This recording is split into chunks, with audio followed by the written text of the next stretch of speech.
Thanks, Chris. And a couple receivers here.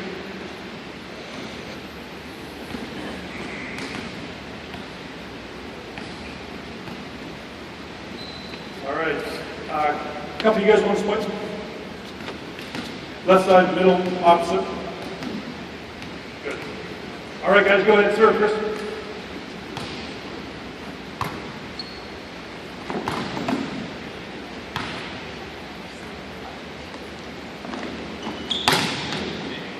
Good. I have a kind of a humorous, neat rule that I brought in a few years ago because I had this player who came from Russ Paddock's program at Vincent Massey Collegiate. And this player, I don't know if he ever played for Russ, but he was a product of Russ's system there. And he always had to have an explanation for things before he began. And I really dislike that. So the rules were very simple. There were three principles. The first was we're going to play volleyball. And the second is you're going to figure it out. And the third was I'm going to help you. But they were in order. Number 1, number 2, and number 3. And if you tried to screw it up and you tried to come to me before you went to play volleyball and figure it out, I wasn't even going to give you number 3. So that guy played for me again this year. His name was Ken McKenzie, and he actually asked very few questions. He was pretty good at figuring things out. So we like to start our activities like this, and then we'll introduce the key or the principle that we're going to work on. So what we're going to work on here is we're going to work on the setter, picking up where the blockers are.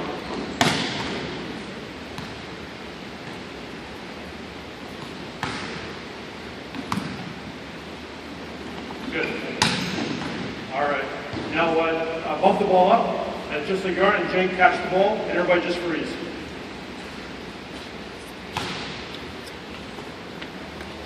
Good. Okay. So we've got some big areas of the net that are wide open.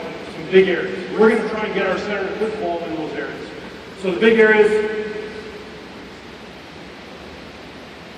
Nice. The big areas are right in behind, between Nick, give us away Nick and the antenna.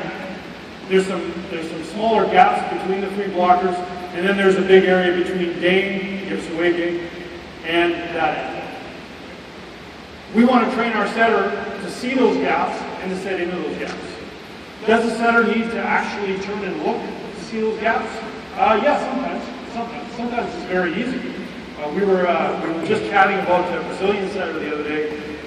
Ricardo was the guy's name, and I forget who was saying this, but he said that Ricardo, when he ran in from position 1, he determined where the ball was, and he stared at the blockers right up until the point of contact with the ball, and then he made some crazy set. But the point was that as he ran in from position 1, he was staring at the blockers, and in so doing, he really distracted the blockers just by doing something crazy like that.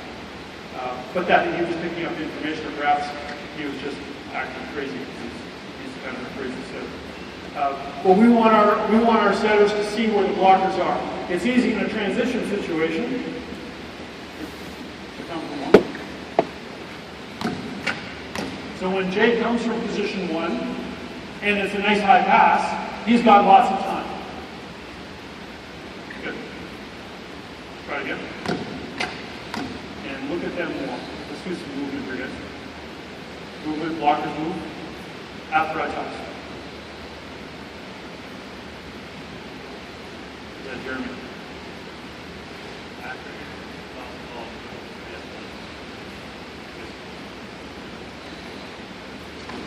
Good. Ready? Good.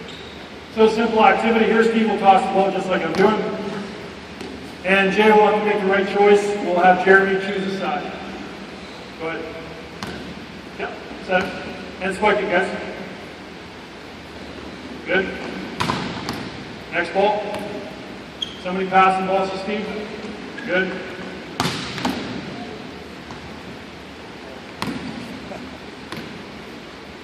Good.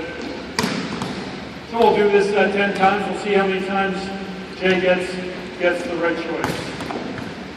Okay, Jeremy, hold it for a little longer. See if you can wait. Good. Nice job, Jeremy. Good.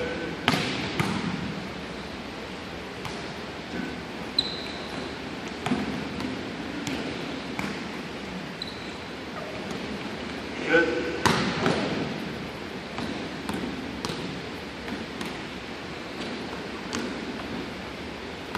All right. Another issue that we have for the setters picking up cues from the blocker, we do this more by videotape, but it's the hand position of the blockers.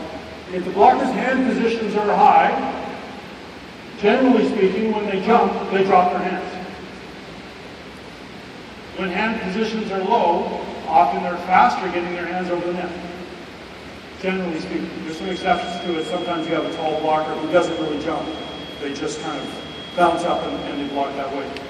But most times when you see a high hand blocker, you can run a quick set right at that blocker because they're not going to respond very well. If they have low hands, then you should be a little more cautious because they can decide, boy, I'm going to go get that quick spike and throw their hands up. Right. Second issue is if our blockers' hands are high, they're not very mobile because this isn't a position where you can be very fast side to side. This is a much better position to move quickly side to side. So we'll have our setters examine those basic positions of the blockers to see if there's some weaknesses. Another position perhaps is where Nick, go ahead, let's run a 51. And Nick, you're going to help. Okay, go ahead. Good. Do it again. Yep, 7. Yep, good. Good. So we have a double block on a quick set. So tactically, we can run a separation offense, but I want to talk about that where we're going to run a 30 in the gap between Dane and the middle blocker. And then we'll force Jeremy to choose between the 30 or the backside. Okay, go ahead. Good. So a key position for Jay in deciding on his sets is what the middle blocker is doing.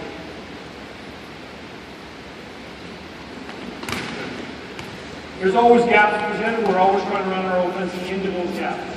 All right. Good. All right, guys. Let's get TJ in.